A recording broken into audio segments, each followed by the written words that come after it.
Babak Liga Champions menampilkan beberapa pertandingan klasik yang sangat ditunggu-tunggu. Salah satunya adalah pertandingan yang mempertemukan Arsenal dan Real Madrid. Mereka saat ini belum ingin menyerah dalam memperebutkan beberapa pemain incarannya. Termasuk harus saling memperebutkan pemain yang tak akan bisa dilepas oleh klubnya masing-masing. Real Madrid dilaporkan tertarik menambahkan gelandang Real Sociedad dan target Arsenal, Martin Zubimendi, di bursa transfer berikutnya. Menurut laporan dari Diario AS, Arsenal hampir memicu klausul pelepasan 60 juta euro atau 51 juta pound sterling bintang Real Sociedad dengan kesepakatan yang digambarkan sebagai hampir selesai. Ketertarikan Madrid pada Zubimendi berasal dari keinginan klub untuk merekrut gelandang yang pandai memainkan bola dan juga bagus dalam situasi bertahan.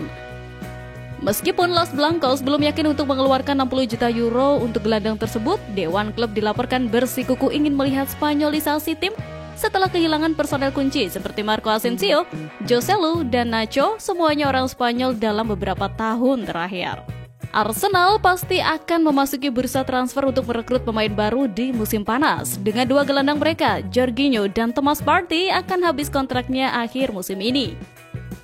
Akibatnya, The Gunners belum melepaskan harapan untuk merekrut target jangka panjang mereka, Zubimendi, dan tidak akan ragu untuk mengaktifkan klausul pelepasannya senilai 60 juta euro. Sementara masih harus dilihat di mana masa depan Zubimendi menjelang musim 2025-2026, dia akan mewakili Spanyol selama jeda internasional. Arsenal tentunya tak akan diam saja melihat calon lawannya di Liga Champions mengobrak-abrik konsentrasi klubnya. The Gunners, lewat Martin Odegaard, mengungkapkan ingin mencoba membawa mantan rekan setimnya di Real Madrid ke Arsenal. Pemain asal Norwegia itu menyebut nama Vinicius Junior sebagai sosok yang ingin ia rekrut. Odegaard bergabung dengan Real Madrid saat masih berusia 16 tahun pada Januari 2015. Ia sempat bermain di tim cadangan sebelum menjalani 4 musim sebagai pemain pinjaman. Setelah kembali ke Real Madrid, ia kesulitan mendapatkan menit bermain dan akhirnya dipinjamkan ke Arsenal. The Gunners kemudian mempermanenkan transfernya setelah masa pinjaman berakhir. Kini, Odegaard siap menghadapi mantan klubnya di perempat final Liga Champions. Arsenal akan bertemu Real Madrid dalam laga kompetitif pertama mereka sejak 2006. Dalam sebuah wawancara dengan TV2 Sport, Odegaard ditanya siapa pemain Real Madrid yang ingin ia bawa ke Arsenal. Tanpa ragu, ia menyebut nama Vinicius Junior. Odegaard menganggap Vinicius sebagai pemain luar biasa dengan kualitas yang bisa membuat perbedaan. Ia yakin pemain Brasil itu bisa memberikan dampak besar jika bergabung dengan Arsenal. Odegaard mengakui bahwa laga melawan Real Madrid akan terasa spesial baginya karena ini adalah pertama kalinya ia menghadapi mantan klubnya dengan seragam Arsenal. Meski begitu, dalam perebutan tiket ke babak selanjutnya, Arsenal harus menerima kabar kurang baik jelang laga melawan Los Blancos. Riccardo Calafiori mengalami cedera saat Italia kalah 1-2 dari Jerman di leg pertama perempat final UEFA Nations League Jumat. Insiden itu terjadi pada menit-menit akhir pertandingan. Bek Arsenal tersebut terpeleset ketika mencoba berbalik arah. Ia terjatuh dengan posisi kaki melebar tidak wajar.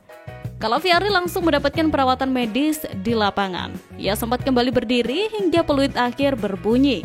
Namun, kondisi lutut kirinya menjadi perhatian. Sebelumnya, ia pernah mengalami cedera serius di area yang sama. Calafiori merasa ada yang tidak beres dengan lututnya, namun ia belum bisa menjelaskan lebih lanjut. Pelatih Italia Luciano Spalletti mengonfirmasi bahwa tim medis akan melakukan pemeriksaan lebih lanjut. Arsenal juga akan menunggu perkembangan kondisi sang bek. Klub Inggris itu tentu tidak ingin kehilangan pemain pentingnya. Meski begitu, Arsenal masih yakin bisa tumbangkan Real Madrid di laga perempat final Liga Champions. Arsenal di bawah asuhan Mikel Arteta memang telah mencatatkan sejumlah gelar. Sang manajer membawa pulang gelar Piala FA ke-14 kurang dari 8 bulan pasca menjabat. Selain itu, Arteta juga mempersembahkan 2 gelar Community Shield pada 2020 dan 2023. Sayangnya, sejak saat itu belum ada satu trofi pun yang mampir ke Emirates Stadium. The Gunners kalah dari Newcastle di semifinal Piala Carabao serta kalah adu penalti melawan Manchester United di Piala FA. Di kompetisi domestik, Arsenal tertinggal 12 poin dari Liverpool yang menghuni puncak klasemen sementara Liga Premier. Dan kini The Gunners harus menghadapi Real Madrid di perempat final Liga Champions. Liga Champions sebagai kompetisi elit Eropa memang belum pernah dimenangkan oleh Arsenal selama 139 tahun sejarah klub. Untuk meraih trofi si kuping bundar, Arsenal wajib memulangkan El Real sebagai pemilik trofi terbanyak sepanjang masa. Memang saat ini Arsenal tengah memasuki periode krusial. Meskipun ada kekecewaan di kancah domestik, pertemuan The Gunners dengan Real Madrid di perempat final Liga Champions UEFA menjadi momen yang sangat dinantikan. Terakhir kali kedua tim bertemu di kompetisi ini adalah pada 2006, dengan Thierry Henry mencetak gol ikonik. Kini, Arsenal kembali ke ibu kota Spanyol dengan skuad yang berbeda tanpa sosok legendaris seperti Henry, tetapi dengan harapan besar untuk menciptakan kejutan besar di Eropa.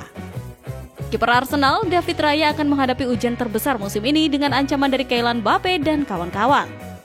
Bermain melawan banyak rekan senegaranya akan menjadi momen spesial bagi Raya, dan performa apiknya diharapkan dapat membantu The Gunners tampil solid.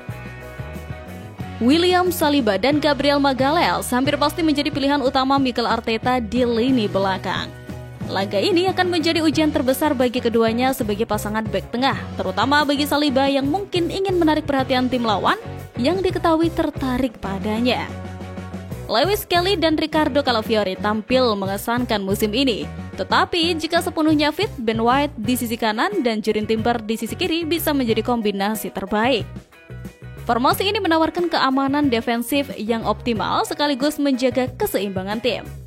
Declan Rice, Thomas Partey, dan Martin Odegaard menjadi pilihan utama di lini tengah. Dengan kembali terbentuknya kombinasi Arsenal di sisi kanan, Odegaard diharapkan bisa kembali ke performa terbaiknya. Kembalinya Bukayo Saka menjadi kabar baik bagi Arsenal.